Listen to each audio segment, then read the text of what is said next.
आज हम बात करेंगे क्या किराएदार कभी मकान मालिक बन सकता है।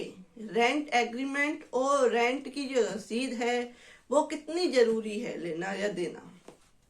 कोई भी व्यक्ति जो किसी व्यक्ति से कोई जमीन या मकान या कोई दुकान किराए पर लेता है तो वह जमीन और मकान का मालिक कभी नहीं बन सकता। यदि ऐसा किराएदार किसी मकान या जमीन पर 200 साल से भी ज्यादा रह ले तो भी वह उसका मालिक नहीं बन सकता।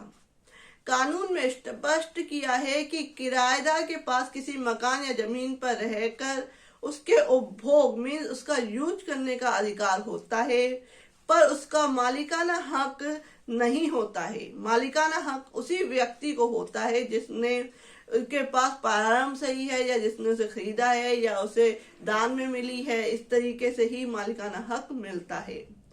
किराएदारी के अंतर्गत केवल जमीन और मकान का आधिपत्य सौंपा जाता है, उसका मालिकाना हक नहीं सौंपा जाता।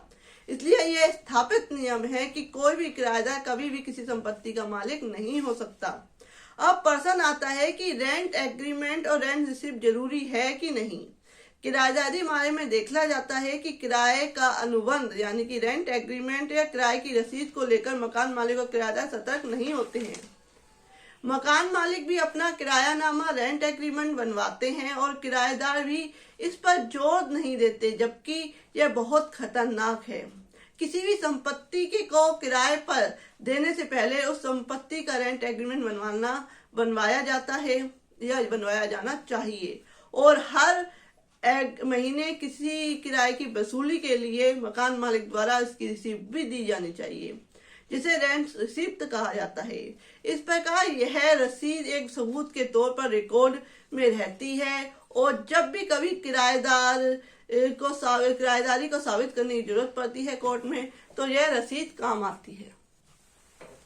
इससे साबित हो जाता है कि जो व्यक्ति संपत्ति पर अपना कब्जा बनाकर बैठा है वह संपत्ति का किराएदार की हैसियत से है, ना कि मकान मालिक की हैसियत से। अगर आपको कोई रेंट एग्रीमेंट या रेंट रिसीप्ट नहीं देता है तो संपत्ति पर कब्जा बनाकर बैठा व्यक्ति यह दावा कर सकता है कि वह मकान मालिक की हैसियत से रह रहा है, तो वह प्रॉपर्टी उसे किसी दान में मिली है या बहुत पहले से ही वह रह रहा है, जिससे कि संपत्ति का मालिक बनकर बैठ सकता है।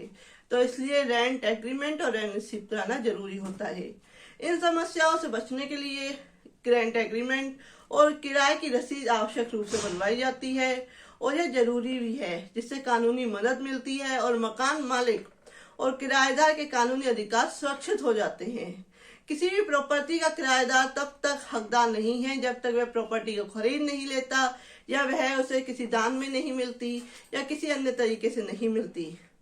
अब ये समझते हैं कि पट्टा और तो अगर आपको मेरी वीडियो पसंद आई हो तो आप मेरी वीडियो को लाइक एंड शेयर कर सकते हैं और मेरे चैनल को सब्सक्राइब कर सकते हैं। नेक्स्ट वीडियो में बताऊंगी कि पट्टा और किराएदारी में क्या अंतर होता है। Friend, thank you for watching this video.